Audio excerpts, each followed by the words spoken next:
Na tukisalia kwenye kaunti hiyo ya Mombasa, mashindano ya usomaji wa Qur'an yamefanyika katika ukumbi wa shule ya Sheikh Zayed katika eneo bunge la Nyali, kaunti ya Mombasa, yakilenga kuwajenga watoto kimaadili na kuwaepusha na maovu ya jamii. Watoto kutoka madrasa 30 wenye umri wa miaka kati ya 5 hadi 18 walishiriki wakisoma sehemu za Qur'an kuanzia juzuu ya 2 hadi juzuu ya 15 katika mashindano yaliyoandaliwa katika mwezi mtukufu wa Ramadhan. Wasimamizi wa maandalizi hayo waliwataka wazazi kuwapeleka watoto madrasa, wakisema elimu ya dini husaidia kuwalea watoto kuwa raia wema.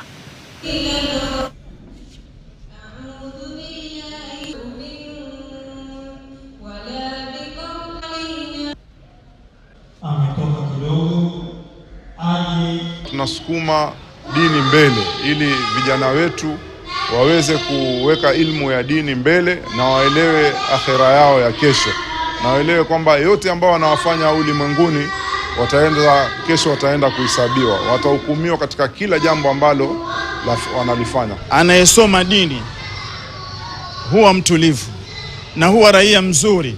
Hawezi kujihusisha mtu ambaye amesoma dini na mambo ya muhadarati au na mambo ya uhasharati au na mambo ya ukora au na mambo ambayo ni ya utovu wa nidhamu. Kwa hivyo nawahimiza wazazi wenzangu kwamba tuwapeleke watoto wetu katika madarisi zetu za dini waweze kumeza dini yao ili wawe ni viongozi wa kesho. Shule mbalimbali